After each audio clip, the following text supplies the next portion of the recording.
Bueno, Nair Galarza ha sido noticia esta semana porque le dio entrevista a un medio de comunicación desde la cárcel.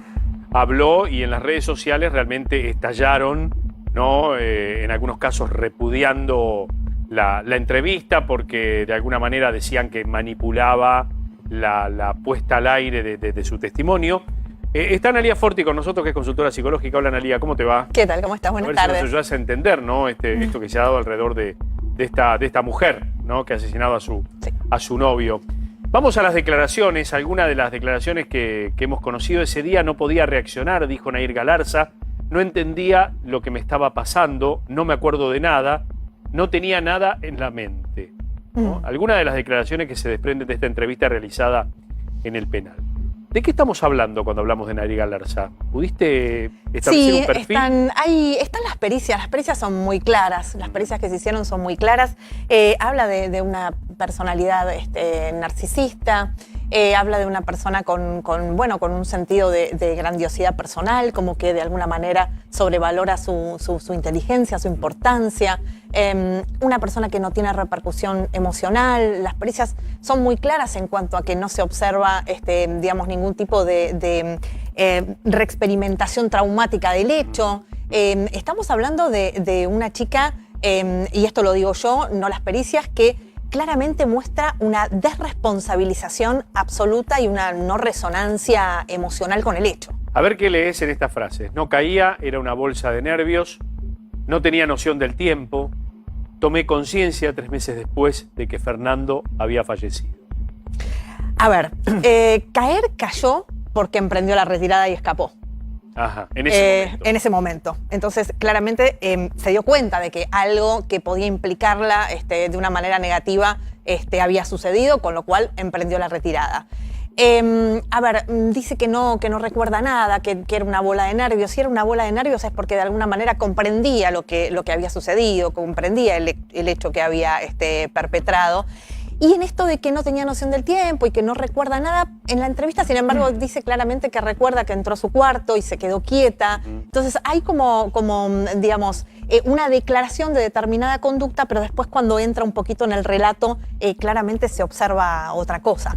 Ni hablar de esto, ¿no? Que me parece que es tan significativo. Después de 3 meses tomó conciencia de que Fernando había fallecido, no de que lo había asesinado. Claro. Hay en las redes algunas críticas, ¿no? a la entrevista, sí, puntualmente, porque dicen que en realidad el psicópata maneja la entrevista, maneja lo que quiere decir y cómo quiere mostrarse. ¿Pasa esto cuando un periodista entrevista a una persona que cometió un delito grave? Mira, hubo en la entrevista algo muy significativo. Yo te diría que es, por lo menos de la parte que se pudo ver, la parte que a mí personalmente más me llamó la atención, que me resultó más significativa, y es en el momento en que Mariana Fabiani le plantea esta situación y le pregunta, si las cosas hubieran sido de parte de ella defendiéndose, como ella lo relata, que se podría haber dado de otra manera. Y ella rápidamente responde que sí, que hubiera sido todo lo contrario. Cuando Mariana rápidamente le reformula la hipótesis, la contradice y le dice que que quizás no, que quizás ella hubiera repelido la agresión, pero que no hubiera sido de espalda. Nair tiene una reacción muy contundente, hace un silencio, se sonríe con una cierta suspicacia, denotando el mensaje parecía ser: me agarraste, me entrampaste, y a partir de ese momento le sostiene una mirada desafiante, implacable, imperturbable, una mirada que parecía decir: esa no era la pregunta que tenías que hacer. Claro. Esa pregunta me está exponiendo. ¿Vamos a escucharla? Dale, y seguimos analizando a Nair Galarza en esta primera entrevista que dio desde la cárcel. ¿Qué es lo que se podría haber evitado? Se pudo haber evitado el día. Ese día nosotros no lo tendríamos que haber visto. Si hubiera sucedido lo que sucedió defendiéndote de Fernando, sí, ¿la historia hubiera sido otra? Sí. ¿Hubiera sido lo contrario? Quizás no. Quizás vos disparabas para defenderte de Fernando y Fernando encontraba la muerte también, pero no hubiera sido por la espalda.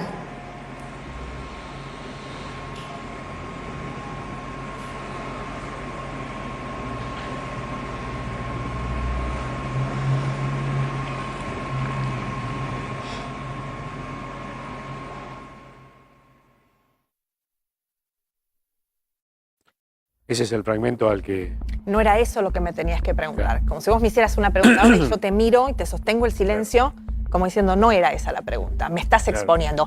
Ahí ella, hasta ese momento ya sentía que venía diciendo lo que quería decir. Cuando le hace esa pregunta, que de alguna manera la expone y la deja en evidencia, se enoja, se ofende, y como no puede tener una reacción porque sabe perfectamente que está ante una cámara, la mira fijamente y le da a entender que no era esto lo que tenía que preguntar. Me parece que es sumamente significativo porque, digamos, hay una claridad, y en esto como me preguntabas, ¿está manejando la entrevista? Sí, claramente la está manejando. En todo momento el patrón lingüístico fue hablar de un fallecimiento. En ningún momento hay responsabilización, en ningún momento hay autocrítica, en ningún momento aparece esta sensación de culpa, de maté a una persona, maté a un ser humano, destruí una familia y esto lo hice yo, no soporto vivir con esto. En ningún momento.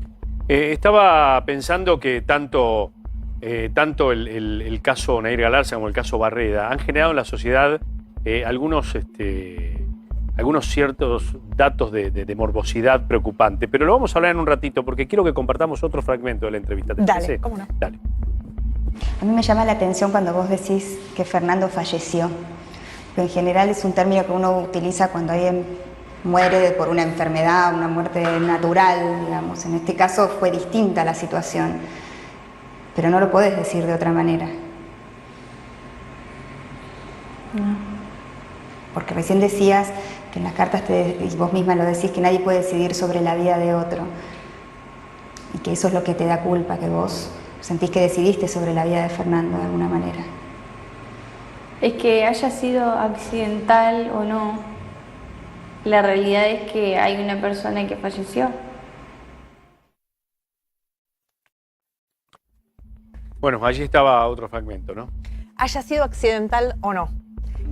Hay dos cuestiones. En primer lugar, siempre resalta la posibilidad de lo accidental, nunca nombra la posibilidad de su culpabilidad. Bueno, de fue su la estrategia de derecho. defensa, decir que fue un accidente, ¿no? Exactamente.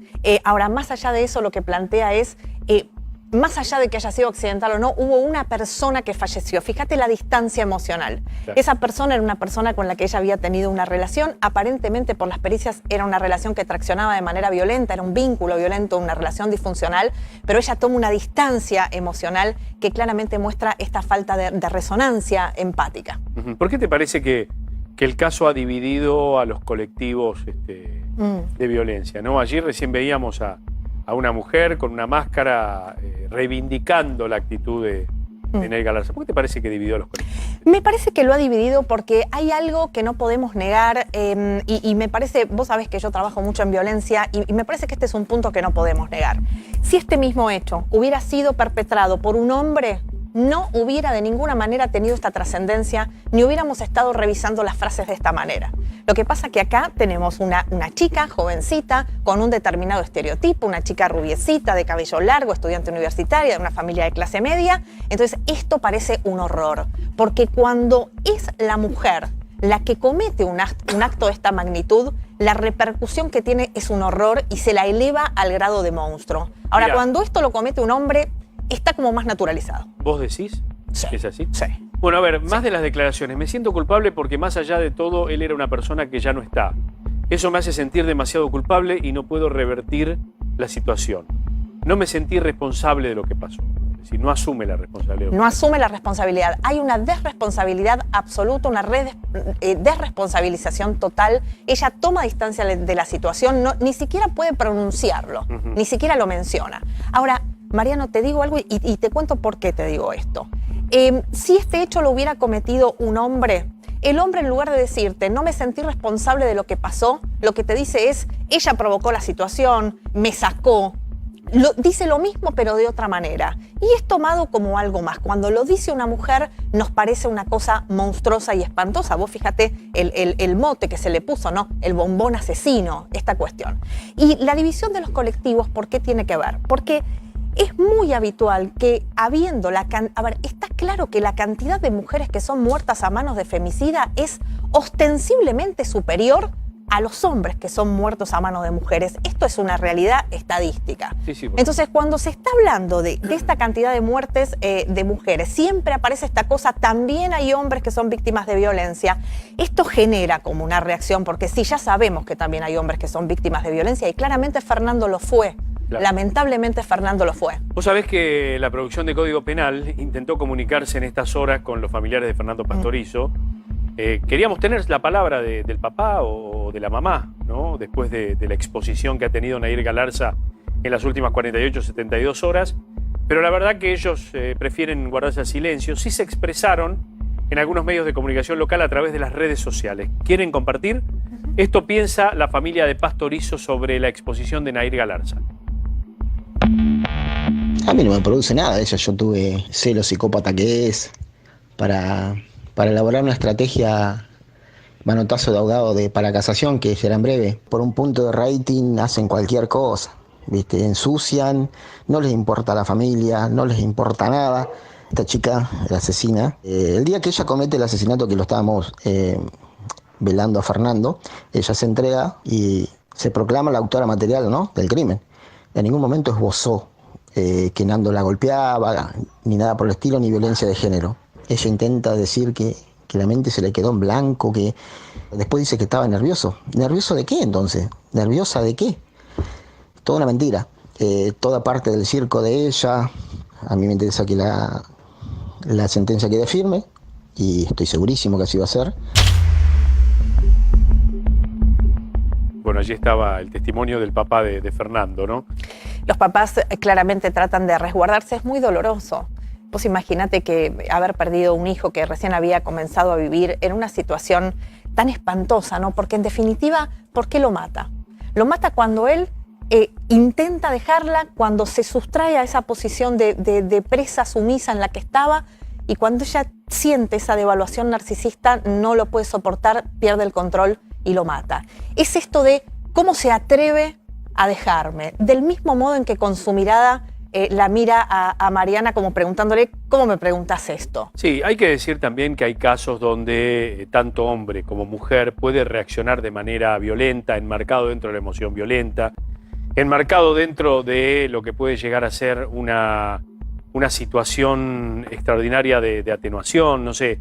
Suponete vos lo que ocurrió con esta mujer que mata al marido esta semana porque encontró abusando a su hija. Sí. Están a punto de recuperar la libertad porque la justicia evalúa realmente Sí. que se trató de un caso de emoción violenta. Claro. Pero vos sabés, como abogado, que tiene que haber esa inmediatez, ¿no? Sí, tiene que haber un hecho inmediato que Inmediato, lo dispare, tal cual. tiene que haber una valoración. Ahora, Esa reacción colérica que hubo, Claro. premeditación, hubo un ir a buscar el arma. exacto, la estrategia de defensa de Nair Galarza fue decir me pegaba, en una relación tóxica, todo. Pero acá me parece que no se configuró eso y la justicia, por lo menos en lo que fue la primera instancia, ahora falta que sea revisado por casación, consideró que hubo un homicidio agravado acá, ¿no? Totalmente. Y hay ciertos datos en su personalidad, en lo que se puede observar. Digo, las pericias fueron muy claras. Esa falta de repercusión emocional, cuando la han evaluado, le han hecho el psicodiagnóstico y las pericias no han encontrado de ninguna manera estrés postraumático posterior al hecho. Digo, son todos indicadores de que no pareciera el perfil de una víctima de Te voy a hacer violencia. una pregunta complicada, ya cuando quiero que me evalúes a la sociedad argentina. ¿Estamos un poco enfermos en la sociedad argentina para tener a Nair Galarza, tener a Barreda? Porque viste que hay movidas en las redes de todo tipo. Sí, de Por todo hablaba del bombón asesino, Sí. hay de todo tipo. Hay de todo tipo, hay de todo. Digo, ¿qué nos está pasando como sociedad? Yo te voy a dar mi opinión personal. Yo siento que la sociedad argentina perdió el rumbo porque se han quebrantado instituciones muy importantes. La justicia ha perdido credibilidad, las autoridades no se respetan, la familia ha sido absolutamente quebrantada. Entonces, cuando se quiebran instituciones fundamentales, no se confía en el Estado, no es creíble absolutamente nada. El periodista miente o se considera que miente, lo que queda como verdad es la posverdad, no se puede confiar en la policía, no se puede confiar en los jueces, los abogados son corruptos, los sacerdotes son pedófilos, los docentes abusan de los niños. Bueno, Una no sociedad... podemos finalizar tampoco. No, pero Porque digo... No tendríamos esperanza. Por supuesto, pero digo, bueno, Puede ser. tiene un poco que ver con eso, ¿no? Frente a esa mirada, la sociedad va perdiendo el rumbo, entonces se pierden los referentes, Mariano. Pero digo que un colectivo de personas vaya a Twitter, ¿no? y ensalce la figura de Barreda o ensalce a esta chica por el simple hecho de ser una chica bonita, joven, Sí. que está tras los muros y demás, realmente nos está hablando de... Sí. Yo creo que ni Sí. la época de Mason, ¿no? Del caso Mason, ¿no? Que generó Totalmente. todo tipo de Yo los creo Estados que Unidos, ¿no? ni hablar. Tengo que remontar a Yo creo que la no década nos- del 60, 70. Creo que no nos cabe duda a ninguno de nosotros que si observamos nuestra sociedad hay una pérdida de valores, un quebranto de los valores muy importantes. Y me parece que es parte de lo que está pasando. Mira, cuando se pierde el valor de la vida humana, cuando pierde valor, a partir de eso se desencadena una alteración de todos los Claro. valores. Vamos a escuchar otro fragmento de Nadia Galarza, ¿te parece bien? Dale, La nota que vamos. realizó Mariana Fabiani. Fernando no se pudo defender. Eso es lo que dicen las pericias. ¿Qué te pasa con respecto a eso? Y que eso es lo que dicen las pericias. No fue lo que pasó.